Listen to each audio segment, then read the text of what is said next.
ರಾಜಕಾರಣಿ ಅಂತ ಹೇಳಲ್ಲ, ನೀವು ಸಮಾಜದ ಬೇರೆ ಬೇರೆ ಕೆಲಸ ಮಾಡಿರೋದ್ರ ಬಗ್ಗೆನೂ ನಿಮ್ಮನ್ನ ಗುರ್ತು ಮಾಡಿದ್ದಾರೆ. ವಿಧಾನ ಪರಿಷತ್ತಲ್ಲಿ ಉತ್ತರ ಕರ್ನಾಟಕದ ಒಂದು ಸಭಾಪತಿ ಸ್ಥಾನ ಇತ್ತು, ಅದು ಹೋಗಿದೆ. ನಮಗೆ ಪುಣ್ಯ ಅಂತ ಹೇಳಿದ್ರೆ ನೀವು ಉತ್ತರ ಕರ್ನಾಟಕದ ರೆಪ್ರೆಸೆಂಟೇಷನ್ ಆಗಿ ನಾವು ವಿಶೇಷವಾಗಿ ಬೆಳಗಾವಿಯಲ್ಲಿ ಅಧಿವೇಶನ ಮಾಡ್ತೀರಿ. ಉತ್ತರ ಕರ್ನಾಟಕದ ಸಮಸ್ಯೆಗಳನ್ನ ಬಿಂಬಿಸಬೇಕು ಅಂತ ಅಂದ್ರೆ ಬೆಳಗಾವಿಯಲ್ಲಿ ಅಧಿವೇಶನ ಆದರೆ ಮಾತ್ರ ಉತ್ತರ ಕರ್ನಾಟಕದ ಚರ್ಚೆಗೆ ಅವಕಾಶ ಅನ್ನೋದು ರೀತಿ ಆಗಬಾರ್ದು.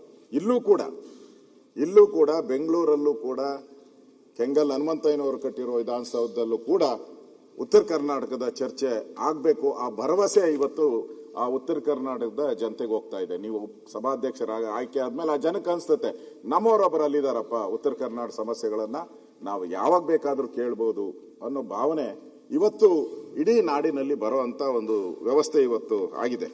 ಅದರಿಂದ ನಿಮ್ಮ ಈ ಜವಾಬ್ದಾರಿ, ದೊಡ್ಡ ಜವಾಬ್ದಾರಿ ನಿಮ್ಮ ಮೇಲೆ ಬಂದಿದೆ ಇವತ್ತು.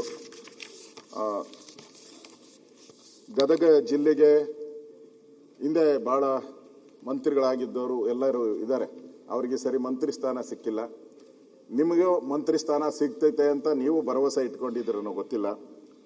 ಆದರೆ ಈ ಮಂತ್ರಿ ಸ್ಥಾನಕ್ಕಿಂತ ಈ ಸ್ಥಾನ ಇದೆಯಲ್ಲ, ಇದು ಒಂದು ರೀತಿ ಎತ್ತರದ ಸ್ಥಾನ. ನಾವು ನ್ಯಾಯಾಧಿಪತಿಗಳನ್ನ ನೋಡ್ತೀರಿ, ನಾವು ನ್ಯಾಯಾಲಯಗಳನ್ನ ನೋಡ್ತೀರಿ.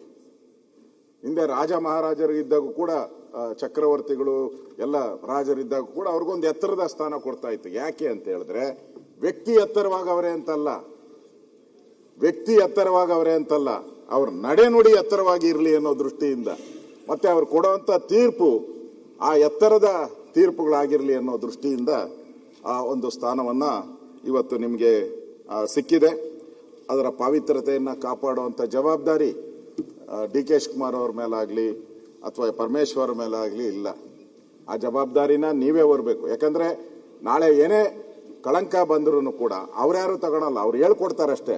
ನೀವು ಹಿಂಗ್ ಮಾಡಿ ಅಂತ ಹೇಳ್ಕೊಡ್ಬೋದು ಅವರು, ಆದರೆ ಕಳಂಕ ಮಾತ್ರ ಅಂಟೋದು ನಿಮಗೆ.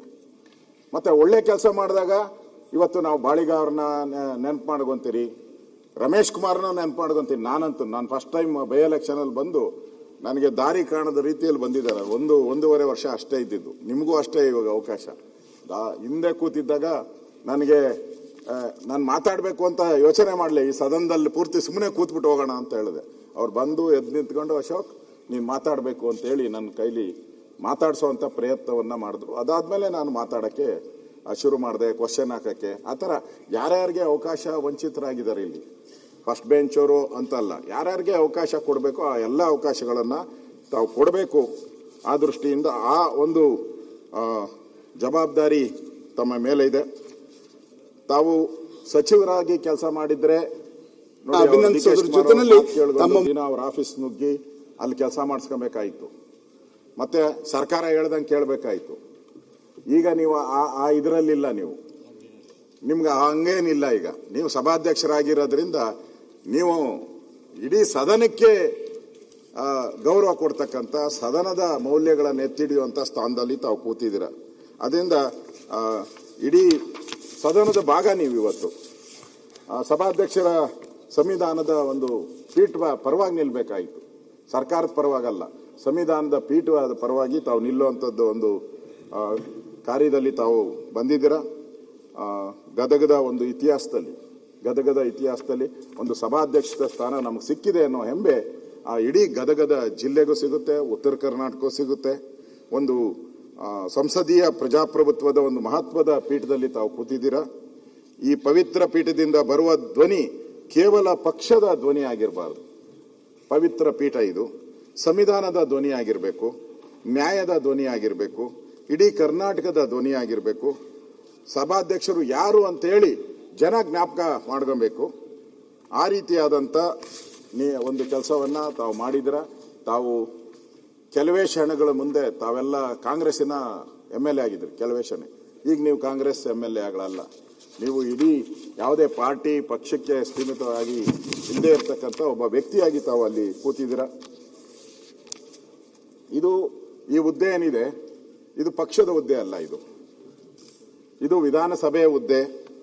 ಇಡೀ ಸದನವನ್ನ ವಿಶ್ವಾಸಕ್ಕೆ ತೆಗೆದುಕೊಂಡು ಸದನವನ್ನ ನಡೆಸುವಂತ ಗುರುತರ ಜವಾಬ್ದಾರಿ ಇದೆ. ಅದೇ ಪ್ರಾಬ್ಲಮ್ ಇಲ್ಲಿ. ಇಡೀ ಸದನ ಯಾರನ್ನೋ ಆಡಳಿತ ಪಕ್ಷ ವಿರೋಧ ಪಕ್ಷ ಅಂತಲ್ಲ, ಇಡೀ ಸದನವನ್ನ ಒಟ್ಟಿಗೆ ತಗೊಂಡೋದಾಗ ಮಾತ್ರ ಸ್ಪೀಕರ್ ಆ ಸ್ಥಾನಕ್ಕೆ ಗೌರವ ತಂದಿದ್ದಾರೆ. ಯಾಕಂದ್ರೆ ಮಾಧ್ಯಮನೂ ಇದೆ, ಅದು 4ನೇ ಅಂಗ ಅಂತ ನಾವು ಹೇಳ್ತೀರಿ. ನಾವೇನೇ ಮಾಡಿದ್ರು ಅವ್ರು ಬರದೇ ಬರೀತಾರೆ. ಏನ್ ತೀರ್ಮಾನಗಳು ಇರ್ತೈತೋ ಅವ್ರಿಗೆ ಏನ್ ಅನ್ಸ್ತದೋ ಅದನ್ನ ಅವರು ಬರದೇ ಬರೀತಾರೆ. ಅದರಿಂದ ಆ ಪತ್ರಿಕಾ ರಂಗದಲ್ಲೂ ತಮಗೆ ಒಳ್ಳೆ ಹೆಸರು ಬರಬೇಕು. ಮತ್ತೆ ವಿಶೇಷವಾಗಿ ಅಧಿಕಾರಿಗಳು, ನೀವು ಬಂದ ಮೇಲೆ ಅಧಿಕಾರಿಗಳು ಕರೆಕ್ಟಾಗಿ ಕೂತ್ಕೊಳ್ಳೋ ಅಂತ ವ್ಯವಸ್ಥೆಗಳು ಆಗಬೇಕು. ಕೆಲವು ಸಂದರ್ಭದಲ್ಲಿ ಅಧಿಕಾರಿಗಳು ಯಾರು ಕೂತ್ಕೊಳ್ಳೋದೇ ಇಲ್ಲ, ಬೇಕಾಬಿಟ್ಟಿ ಬರ್ತಾರೆ. ಅವ್ರಿಗೆ ಅಲಾಟ್ಮೆಂಟ್ ಆಗಿದ್ರು ಅವ್ರು ಬರೋದೇ ಇಲ್ಲ. ಈ ಥರದೆಲ್ಲ ವ್ಯವಸ್ಥೆ ಇದೆ. ಅದಕ್ಕೆ ನೀವು ಮೊದಲು ಆ ಸ್ಥಾನದ ಅನುಭವಿಸಿದ ತಕ್ಷಣ, ಆ ಕೂತ್ಕೊಂಡ ತಕ್ಷಣ ನೀವು ಅಧಿಕಾರಿಗಳಿಗೂ ಒಂದು ಎಚ್ಚರಿಕೆ ಕೊಡ್ಬೇಕು. ಇನ್ನು ಮುಂದೆ ಹಂಗೆ ನಡೆಯಲ್ಲಪ್ಪ, ಕರೆಕ್ಟಾಗಿ ಯಾವ್ಯಾವ ಇಲಾಖೆದು ಚರ್ಚೆಗಿದೆ ಅವರೆಲ್ಲರೂ ಕೂಡ ಇಲ್ಲಿ ಬರಬೇಕು. ಮುಖ್ಯಮಂತ್ರಿ ಬಂದಾಗ ಬರ್ತಾರೆ, ಮುಖ್ಯಮಂತ್ರಿ ಹೋದಾಗ ಹೊರಟೋಗ್ತಾರೆ. ಮಂತ್ರಿ ಬಂದಾಗ ಬರ್ತಾರೆ, ಮಂತ್ರಿಯಿಂದ ಹಂಗೆ ಹೊರಟೋಗ್ತಾರೆ. ಅದರಿಂದ ಇದಾಗಬಾರ್ದು. ಅಂದ್ರೆ ನೀವು ಇಡೀ ಯಾರ ಒತ್ತಡಕ್ಕೂ ಈಲ್ಡಾಗದೆ ತಾವು ಕೆಲಸ ಮಾಡಬೇಕಾದಂತ ಒಂದು ಸಂದರ್ಭದಲ್ಲಿ ತಾವು ಇದ್ದೀರಾ. ಅದರಿಂದ ನಾನು ಮುಖ್ಯವಾಗಿ ಇವತ್ತು ಮಾನ್ಯ ಶಿವಕುಮಾರ್ ಅವರು, ಗೌರವಾನ್ವಿತ ಶಿವಕುಮಾರ್ ಅವರು ಪ್ರಸ್ತಾವ ಮಾಡಿದ್ರು. ಕಾಂಗ್ರೆಸ್ ಲೆಟರ್ ಹೆಡ್ ಅಲ್ಲಿ ತಮ್ಮ ಹೆಸರು ಬಂದಿದೆ. ಕಾಂಗ್ರೆಸ್ ಲೆಟರ್ ಹೆಡ್ ಅಲ್ಲಿ ಬರಲಿ, ಡಿ ಕೆ ಶಿವಕುಮಾರ್ ಹೆಸರು ಬರಲಿ, ಉಳಿದವ್ರು ಯಾರು ಜಮೀರು ಯಾರದೇ ಬೇಕಾದ್ರೆ ಬಂದ್ಗಡ್ಲಿ, ಆದರೆ ತಮ್ಮ ಹೆಸರು ಕಾಂಗ್ರೆಸ್ ಲೆಟರ್ ಅಲ್ಲಿ ಬಂದಿದ್ದು ಒಂದು ಒಳ್ಳೆ ಸಂಸ್ಕೃತಿ ಅಲ್ಲ ಅದು. ಯಾಕಂದ್ರೆ ವಿಧಾನಸಭಾ ಅಧ್ಯಕ್ಷರಿರ್ಬೋದು, ಉಪಾಧ್ಯಕ್ಷರಿರ್ಬೋದು, ಇದು ಸಂವಿಧಾನದ ಒಂದು ಆಶಯಗಳನ್ನ ಎತ್ತಿಡಿಯುವಂತ ಉನ್ನತ ಸ್ಥಾನದಲ್ಲಿರ್ತಕ್ಕಂಥ ಪೀಠ. ನಾವು ಇದನ್ನ ಸಣ್ಣ ವಿಚಾರ ಅಂತ ಅವರು ಸಣ್ಣದು ಅಂತ ಹೇಳಿದ್ರು. ಈ ಸಣ್ಣ ವಿಚಾರ ಅಲ್ಲ. ಈ ಲೆಟರ್ ಹೆಡ್ ನಮ್ ಸಮಸ್ಯೆ ಅಲ್ಲ. ಈ ಲೆಟರ್ ಹೆಡ್ ಇಂದ ಇರ್ತಕ್ಕಂಥ ಭಾವನೆ ಇದೆಯಲ್ಲ, ಸಂದೇಶ ಇದೆಯಲ್ಲ, ಅದು ಇಂಪಾರ್ಟೆಂಟ್. ಈ ಲೆಟರ್ ಹೆಡ್ ಇಂದ ಇರುವಂತ ಸಂದೇಶ ಬಹಳ ಇಂಪಾರ್ಟೆಂಟ್. ಒಂದು ರಾಜಕೀಯದ ಪಕ್ಷದ ಲೆಟರ್ ಹೆಡ್ ಅಲ್ಲಿ ಪ್ರಕಟಿಸಿದಾಗ ಜನಕ್ಕೆ ಏನ್ ಅನ್ಸ್ತೈತೆ? ಜನಕ್ಕೆ ಗೊತ್ತಿರುವಂತದ್ದು ಮುಖ್ಯಮಂತ್ರಿ, ಮಂತ್ರಿಗಳು ಇವರೆಲ್ಲರೂ ಕೂಡ ಕಾಂಗ್ರೆಸ್ ಪರವಾಗಿ ಬಂದಿರೋರು, ಕಾಂಗ್ರೆಸ್ ಅವರು ಅಂತ ಗೊತ್ತಿದೆ. ನಾವಿದ್ದಾಗ ನಮ್ಮನ್ನು ಹಾಗೆ ನೋಡ್ತಾ ಇದ್ರು. ಆದ್ರೆ ಆ ಸ್ಥಾನ ಇದೆಯಲ್ಲ, ಅದು ಕಾಂಗ್ರೆಸ್ ಸ್ಥಾನ ಅಲ್ಲ, ಅದು ಸದನದ ಸ್ಥಾನ. ಅದರಿಂದ ಅದಕ್ಕೆ ಕಳಂಕ ಅಂಟಬಾರದು. ಅದರಿಂದ ಈ ಒಂದು ಹುದ್ದೆಗೆ ಈ ಲೆಟರ್ ಹೆಡ್ ಮುಖಾಂತರ ಒಂದು ರೀತಿ ಅಗೌರವ ಆಗಿದೆ ಅನ್ನೋ ಪ್ರಶ್ನೆಯನ್ನ ನಾನು ಹೇಳ್ತಾ ಇದ್ದೀನಿ. ಇದು ಕಾಂಗ್ರೆಸ್ ಕಚೇರಿಯಲ್ಲಿ ನಿರ್ಧಾರ ಆಗುವಂತ ತೀರ್ಮಾನ ಅಲ್ಲ. ಇದು ಕೇವಲ ಒಂದು ಕಾಗದದ ಪ್ರಶ್ನೆ ಅಲ್ಲ. ಇದು ಸಂವಿಧಾನದ ಸ್ವಾಯತ್ತ ಸಂಸ್ಥೆಗಳನ್ನ ಎತ್ತಿಡಿಯುವಂತ ಕೆಲಸ ಇವತ್ತು ಆಗಬೇಕಾಗಿದೆ. ನಾಳೆ ಪಕ್ಷದ ಲೆಟರ್ ಹೆಡ್ ಅಲ್ಲೇ ನೀವೇನ್ ಮಾಡಬೇಕು ಅಂತ ಬಂದ್ರೆ ಸಮಸ್ಯೆ ಉದ್ಭವ ಆಗ್ತದೆ. ಈಗೇನೋ ಲೆಟರ್ ಹೆಡ್ ಅಲ್ಲಿ ಕಳಿಸ್ಬಿಟ್ಟಿದ್ದಾರೆ, ತಮ್ಮ ಹೆಸರನ್ನ ಲೆಟರ್ ಹೆಡ್ ಅಲ್ಲಿ ಕಳಿಸ್ಬಿಟ್ಟಿದ್ದಾರೆ. ನಾಳೆ ಪಕ್ಷದ ಕಚೇರಿಯಿಂದ ಮತ್ತೆ ಲೆಟರ್ ಹೆಡ್ಗಳು ಸ್ಪೀಕರ್ ಆಫೀಸ್ಗೆ ಬಂದ್ರೆ ಅದು ಸಮಸ್ಯೆ. ಅದರಿಂದ ನಾವು ಈ ವಿಚಾರವನ್ನ ನಾವು ತೆಗಿತಾ ಇದ್ದೀರಿ ಇವತ್ತು. ಅದರಿಂದ ಇದು ಹೆಸರು ಪಕ್ಷದ ಲೆಟರ್ ಹೆಡ್ ಬರಬಾರದು. ನಾಳೆ ತೀರ್ಪು ಅಷ್ಟೇ, ಕಾಂಗ್ರೆಸ್ ಪಾರ್ಟಿ ಆಫೀಸಿಂದ ತೀರ್ಪು ಬರಬಾರದು. ತಾವು ತೀರ್ಪುಗಳನ್ನ ತೆಗೆದುಕೊಳ್ಬೇಕು. ಈ ಒಂದು ಕೆಟ್ಟ ಸಂಪ್ರದಾಯ ಏನಿದೆ ಇದು ಹೋಗ್ಬೇಕು. ಇವತ್ತು ಮಾಡಿದ್ರೆ ನಾಳೆ ಬೇರೆ ಪಾರ್ಟಿಯವರು ಕೂಡ ಬೇರೆ ಯಾವುದೇ ಅಧಿಕಾರಕ್ಕೆ ಬಂದಾಗ ಅವರು ಹಿಂಗೆ ಲೆಟರ್ ಹೆಡ್ಗಳಲ್ಲಿ ಮಾಡಿದ್ರೆ ಆ ಸ್ಥಾನದ ಗೌರವ ಬರ್ತಾ ಬರ್ತಾ ಕುಸಿತಾ ಹೋಗ್ತೈತೆ. ಅದಾಗಬಾರ್ದು. ಅದರಿಂದ ಈ ತಪ್ಪುಗಳನ್ನ ಮತ್ತೆ ಮಾಡಬಾರ್ದು ಅನ್ನೋ ಮಾತನ್ನ ಈ ಸಂದರ್ಭದಲ್ಲಿ ನಾನು ಹೇಳ್ತಾ ಇದ್ದೀನಿ. ವಿಧಾನಸಭೆ ಯಾರದೇ ಒಂದು ಪಕ್ಷದ ಸ್ವತ್ತಲ್ಲ, ಅದು ಪೀಠನೂ ಕೂಡ ಯಾರದೇ ಒಂದು ಸ್ವತ್ತಲ್ಲ. ಇದು ಸಂವಿಧಾನವನ್ನ ಕೈಯಲ್ಲಿ ಹಿಡಿದು ಯಾವಾಗೂ ಕೈಯಲ್ಲಿ ಹಿಡ್ಕೊಂಡು ಬರೋದು ಬಹಳ ಈಸಿ. ಆದರೆ ಸಂವಿಧಾನವನ್ನ ಪಾಲನೆ ಮಾಡೋದಿದೆಯಲ್ಲ, ಅದು ಕಷ್ಟದ ಕೆಲಸ. ಹಿಡ್ಕೊಂಡು ಬರೋದು ಈಸಿ, ಯಾವಾಗ ಹಿಡ್ಕೊಂಡ್ ಬಂದ್ಬಿಡ್ಬೋದು. ಆದರೆ ಅದನ್ನು ಪಾಲನೆ ಮಾಡೋದು ಬಹಳ ಕಷ್ಟ. ಅದರಿಂದ ಹಿಂದೆ ನಮ್ಮ ಖಾದರ್ ಅವರು ಕೂಡ ಅಲ್ಲಿ ಆ ಸ್ಥಾನದಲ್ಲಿ ಕೂತಿದ್ರು. ಆ ಸ್ಥಾನದಲ್ಲಿ ಕೂತ್ಕೊಂಡು ಖಾದರ್ ಅವರು ಕೂಡ ಬಹಳ ನಮ್ಮ ಗೇಟು ಏನು ದರ್ಬಾರ್ ಎಲ್ಲ ಮಾಡಿದ್ದಾರೆ. ಏನು ಬಾಗಿಲುಗಳೆಲ್ಲ ನವೀಕರಣ ಮಾಡಿದ್ದಾರೆ. ಎಲ್ಲ ಕಡೆ ಚಿತ್ರಗಳನ್ನ ಅಳವಡಿಸಿದ್ದಾರೆ. ಮಾಡಿದ್ದಾರೆ, ಇಲ್ಲ ಅಂತ ಹೇಳಲ್ಲ. ಎಲ್ಲ ಇಟ್ಟಿದ್ದಾರೆ. ನಿಮಗೆ ಆ ಕೆಲಸ ಏನು ಉಳಿಸಿಲ್ಲ ಅವರು. ಆ ಕೆಲಸ ನಿಮ್ಗೆ ಯಾವ ಬಾಗಲು ಮಾಡೋದು ಯಾವುದು ಉಳಿಸಿಲ್ಲ. ನಿಮ್ಗೆ ಕೆಲಸ ಮಾಡುವಂತ ಜವಾಬ್ದಾರಿ ಕೊಟ್ಟಿದ್ದಾರೆ. ಮತ್ತೆ ಖಾದರ್ ಅವರು ಕೆಟ್ಟ ಕೆಲಸ ಮಾಡಿದ್ದಾರೆ ಅಂತ ನಾನು ಹೇಳಕ್ ಹೋಗಲ್ಲ. ಆದ್ರೆ ಆ ಸ್ಥಾನದಲ್ಲಿ ಕೂತಾಗ ನಮ್ಮನ್ನ 18 ಜನನ ಅನ್ನೆಸರಿಯಾಗಿ 6 ತಿಂಗಳ ಕಾಲ ಆ ಪುಸ್ತಕದಲ್ಲೆಲ್ಲ ಓದಿ ನೋಡಿದೆ. ನಾನು ಕೋರ್ಟ್ ಲಾಯರ್ಗಳನ್ನೆಲ್ಲ ಕೇಳಿದೆ. 6 ತಿಂಗಳು ಸಸ್ಪೆಂಡ್ ಮಾಡೋ ಅಧಿಕಾರ ಸ್ಪೀಕರ್ಗೆ ಇಲ್ಲೇ ಇಲ್ಲ. ಆ ಅಧಿವೇಶನಕ್ಕೆ ಸಂಬಂಧಪಟ್ಟಂತೆ ಮಾಡ್ಬೋದಷ್ಟೇ. ಅಧಿವೇಶನಕ್ಕೆ ಸಂಬಂಧಪಟ್ಟಂತೆ ಮಾಡ್ಬೋದಷ್ಟೇ. 6 ತಿಂಗಳು, ವರ್ಷ, 5 ವರ್ಷ ಹಂಗೆ ಮಾಡಕ್ಕೆ ಅಧಿಕಾರದಿಲ್ಲ. ಅದೊಂದು ಕೆಟ್ಟ ಪರಂಪರೆಯನ್ನ ಅವ್ರು ಹಾಕಿದ್ದಾರೆ. ಎರಡನೇದು, ಅವ್ರು ಬೇಗ ಎದ್ದೇಳ್ಬೋದು. ಬೆಳಗ್ಗೆ ಬೇಗ 4 ಗಂಟೆಗೆ ಏನೋ ಎದ್ಬಿಡ್ತಾರಂತೆ. ನಮ್ಮನ್ನೆಲ್ಲ ಎದೊಳಿ ಅಂತ ಎದುರಿಸ್ತಾರೆ. ಪರಮೇಶ್ವರ್ ಅವರು, ನಾವು ಎಲ್ಲ ಪ್ರತಿ ನಮ್ಮ BSc ಮೀಟಿಂಗ್ ಅಲ್ಲಿ ನಾವು ಹೇಳ್ತೀರಿ, ಪಾರ್ಲಿಮೆಂಟ್ ಅಲ್ಲೂ ಒಂದು ಸಂಸ್ಕೃತಿ ಇದೆ. ಪಾರ್ಲಿಮೆಂಟ್ ಅಲ್ಲಿ ಪ್ರತಿ ದಿನ 11 ಗಂಟೆಗೆ ಪ್ರಾರಂಭ, ಒಂದು ಶಿಸ್ತು ಅದು. 11 ಗಂಟೆಗೆ ಪ್ರಾರಂಭ ಆಗ್ತೈತೆ. ಎಂಡಿಂಗ್ ನೀವು ಯಾವಾಗ ಬೇಕಾದ್ರೂ ಮಾಡ್ಬೋದು. ಪ್ರಾರಂಭ ಮಾಡೋದು ಒಂದು ಶಿಸ್ತಾಗಿ ನಾವು ಮಾಡಬೇಕು. ಅವ್ರಂಗಲ್ಲ, ಅವ್ರು ಬೆಳಗ್ಗೆ ಎದ್ಬಿಟ್ಟು ಬೇಗ ಎದ್ಬಿಟ್ರೆ ಬೇಗ ಅನೌನ್ಸ್ ಮಾಡೋದು. 8:30, 6:00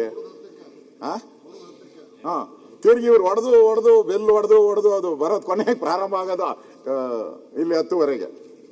ಈ ತರದೆಲ್ಲ ನಿಮ್ಮ ಅವಧಿಯಲ್ಲಿ ಆಗಬಾರ್ದು. ಒಂದು ಅವಧಿ 11 ಗಂಟೆ ಅಂತ ಫಿಕ್ಸ್ ಮಾಡಿ, ನೀವು ಎಷ್ಟೊತ್ತು ಬೇಕಾದ್ರೂ ನಡೆಸಿ. ಅಕಸ್ಮಾತ್ ಬಿಲ್ಗಳೇನ ಪೆಂಡಿಂಗ್ ಇದ್ರೆ ಒಂದು ಅರ್ಧ ದಿನ ಎಕ್ಸ್ಟೆಂಡ್ ಮಾಡಿದ್ರು ಪರವಾಗಿಲ್ಲ, ಮಾಡಿ ಎಕ್ಸ್ಟೆಂಡ್. ಆದರೆ ಒಂದು ಸಮಯ ನಿಗದಿ ಮಾಡಿ, ಪ್ರಾರಂಭ ಆಗುವಂಥದ್ದು ಒಂದು ಸಮಯ ನಿಗದಿ ಮಾಡಿ ಆ ಪ್ರಕಾರ ನಡ್ಕೊಂಡು ಹೋಗ್ಲಿ. ಎಂಡಿಂಗ್ ಮಾಡುವಂಥದ್ದು ನೀವು ಯಾವಾಗ ಬೇಕಾದ್ರೂ ಮಾಡಿ ಅಂತೇಳಿ ನಾವು ಖಾದರ್ ಅವ್ರನ್ನ ತೆಗಳ್ತಾ ಇಲ್ಲ. ಏನೇನಾಗಿದೆ ಹೇಳ್ತಾ ಇದ್ರು. ಒಳ್ಳೆ ಕೆಲಸನೂ ಮಾಡಿದ್ದಾರೆ. ಬಹಳ ಶಿಸ್ತಾಗಿ ಬರ್ತಾ ಇದ್ರು, ಶಿಸ್ತಾಗಿ ಅಧಿವೇಶನವನ್ನ ನಡೆಸಿದ್ದಾರೆ. ಅದ್ರ ಬಗ್ಗೆ ನಮ್ದೇನು ಪ್ರಶ್ನೆ ಇಲ್ಲ. ಅದರಿಂದ ಹಿಂದೆ ಆ ಸ್ಥಾನದಲ್ಲಿ SM ಕೃಷ್ಣ ಅವರು ಕೂತಿದ್ದಾರೆ, ತಮಗೂ ಗೊತ್ತಿದೆ. ಕಾಗೋಡು ತಿಮ್ಮಪ್ಪ ಅವರು, ರಮೇಶ್ ಕುಮಾರ್ ಅಂತವ್ರನ್ನೆಲ್ಲ ಬಹಳ ಅವರು ತೀರ್ಪುಗಳನ್ನ ತಾವು ಓದಬೇಕಾಗ್ತೈತೆ ಅಂತ ಅನ್ಸುತ್ತೆ. ಅದರಿಂದ ನಾನು ಕೊನೆಯದಾಗಿ ಹೇಳೋದು, ಈ ಪೀಠ ಏನಿದೆ ಅದು ನ್ಯಾಯಯುತವಾಗಿರಬೇಕು, ನ್ಯಾಯದ ಪೀಠ ಆಗಬೇಕು. ತಮ್ಮ ಬಯೋಡೇಟಾ, ನಮ್ಮ ಅಧಿಕಾರಿಗಳು ಕೊಟ್ಟಿರೋ ಬಯೋಡೇಟಾದಲ್ಲಿ ನಿಮ್ಮ ಮನೆತನ ಪೊಲೀಸ್ ಪಟೇಲ್ ಮನೆತನ ಅಂತ ಇದೆ. ನೀವು ಜನಸ್ನೇಹಿ ಪೊಲೀಸ್ ಆಗಬೇಕು. ಪೊಲೀಸ್ ಪಟೇಲ್ ಅಲ್ಲ, ಜನಸ್ನೇಹಿ ಪೊಲೀಸ್ ಆಗಿ ಆ ಸ್ಥಾನದಲ್ಲಿ ಪಾಟೀಲ್ ಅಂತ ಹಾಕವ್ರು ಇಲ್ಲಿ. ಪಟೇಲ ಹಾಕಿದ್ದಾರೆ. ಅದರಿಂದ ಜನಸ್ನೇಹಿ ಆಗಿ ನೀವು ಕೆಲಸ ಮಾಡಬೇಕು. ಈ ದೃಷ್ಟಿಯಿಂದ ನಾನು ನಿಮ್ಮಲ್ಲಿ ವಿನಂತಿ ಮಾಡುವಂಥದ್ದು, ಈ ವಿರೋಧ ಪಕ್ಷ ಅನ್ನೋದು ನಾವು ಜನ ನಮ್ಮನ್ನು ಆಯ್ಕೆ ಮಾಡಿರೋದು ಸರ್ಕಾರದ ವಿರುದ್ಧವಾಗಿ ಮಾತಾಡೋಕ್ಕೆ. ಸರ್ಕಾರವನ್ನು ಹೋಗ್ಲಕ್ಕೆ ನಮ್ಮನ್ನೇನೋ ಇಲ್ಲಿ ಆಯ್ಕೆ ಮಾಡಿಲ್ಲ. ನಮ್ಮನ್ನು ಸರ್ಕಾರದ ವಿರುದ್ಧವಾಗಿಯೇ ನಾವು ಮಾತಾಡುವಂಥದ್ದು. ಅಂಥ ಸಂದರ್ಭದಲ್ಲಿ ನಾವು ಏನೇ ಮಾತಾಡಿದ್ರು ಅದು ಅಶೋಕ ಮಾತಾಡ್ತಾ ಇದ್ದಾರೆ, BJPಯವ್ರು ಮಾತಾಡ್ತಾ ಇದ್ದಾರೆ ಅಂತ ಆಗಬಾರ್ದು.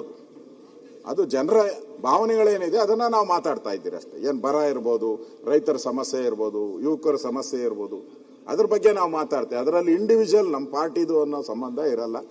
ನಾವು ಜನರ ಪರವಾಗಿ ನಾವು ಮಾತಾಡ್ತಾ ಇದ್ದೀರಿ. ಅದರಿಂದ ನೀವು ಈ ಸಭಾಧ್ಯಕ್ಷ ಸ್ಥಾನದಲ್ಲಿ ಕೂತ್ಕೊಂಡು ಒಂದು ಇತಿಹಾಸವನ್ನ ನಿರ್ಮಾಣ ಮಾಡಿ, ನಿಮ್ಮದೇ ಹೆಸರನ್ನ ಒಂದು ಛಾಪನ್ನ ಮೂಡುವಂತ ರೀತಿಯಲ್ಲಿ ನೀವು ಕೆಲಸ ಮಾಡಿ. GS ಪಾಟೀಲ್ ಅಂತ ಅಂದ್ರೆ ಒಂದು ಹೆಸರಾಗಬೇಕು. ಆ ಸ್ಥಾನದಲ್ಲಿ ಕೂತಾಗ GS ಪಾಟೀಲ್ ಅಂತ ಒಬ್ಬರಿದ್ರು, ಈ ರೀತಿ ಅವರ ನಡವಳಿಕೆ ಇತ್ತು ಅನ್ನೋ ಒಂದು ಹೆಸರನ್ನು ಕೂಡ ತಾವು ಮಾಡಬೇಕು ಅಂತ ಹೇಳಿ ನಾನು ತಮ್ಮಲ್ಲಿ ವಿನಂತಿಯನ್ನ ಮಾಡಿ, ಕೊನೆಯದಾಗಿ ನಿಮ್ಮ ಪೀಠ ಇದೆಯಾ, ಪೀಠ ಪಕ್ಷಕ್ಕಿಂತ ಎತ್ತರವಾಗಿರಬೇಕು, ನಿಮ್ಮ ತೀರ್ಪು ವ್ಯಕ್ತಿಗಿಂತ ಮೇಲಿರಬೇಕು, ನಿಮ್ಮ ನಡೆ ಅಧಿಕಾರಕ್ಕಿಂತ ಶ್ರೇಷ್ಠವಾಗಿರಬೇಕು ಅನ್ನೋ ಮಾತು. ನಿಮ್ಮ ಪೀಠ ಯಾವುದೇ ಲೆಟ್ರೆಡ್ ನೆರಳು ಇರಬಾರ್ದು ಮತ್ತು ಸಂವಿಧಾನದ ನೆರಳು ಮಾತ್ರ ಇರಬೇಕು. ನಿಮ್ಮ ಪೀಠದ ಮೇಲೆ ಪಕ್ಷದ ಲೆಟ್ರೆಡ್ ನೆರಳಿರಬಾರ್ದು, ಸಂವಿಧಾನದ ನೆರಳಿರಬೇಕು ಅನ್ನೋ ಆಶಯವನ್ನು ನಾನು ವ್ಯಕ್ತ ಮಾಡ್ತಾ ಇದ್ದೀನಿ. ನಿಮ್ಮ ಈ ಅವಧಿ ಯಶಸ್ವಿ ಆಗಲಿ, ನಿಮ್ಮ ಪೀಠ ನ್ಯಾಯಪೀಠವಾಗಲಿ, ಸದಾ ಕಾಲಕ್ಕೂ ಕರ್ನಾಟಕ ಜನ ಜ್ಞಾಪಕ ಮಾಡುವಂಥ ಒಂದು ಕೆಲಸವನ್ನು ಮಾಡಿ. ಅವಧಿ ಶಾರ್ಟ್ ಆಗಿದೆ, ನಿಮಗೆ 1.5 ವರ್ಷ 1.25 ವರ್ಷ ಅವಧಿ ಶಾರ್ಟ್ ಇದೆ. ಆದರೆ ನಿಮ್ಮ ನಡೆ ಸ್ವೀಟ್ ಆಗಿರಲಿ. ಅವಧಿ ಶಾರ್ಟು, ನಿಮ್ಮ ನಡೆ ಸ್ವೀಟ್ ಆಗಿರಲಿ. ನಮ್ಮೆಲ್ಲ ವಿರೋಧ ಪಕ್ಷ ನಾವು ಮತ್ತು ನಮ್ಮ ಎಲ್ಲ JDSನ ಎಲ್ಲರ ಪರವಾಗಿ ನಿಮಗೆ ತುಂಬು ಹೃದಯದ ಅಭಿನಂದನೆ ಸಲ್ಲಿಸ್ತೀನಿ. ನೀವು ಘನತೆ ಗೌರವಗಳನ್ನು ಎತ್ತಿಡಿಯುವಂಥ ಆ ಪರಂಪರೆಯಿಂದ ಬಂದಿದ್ದೀರಾ.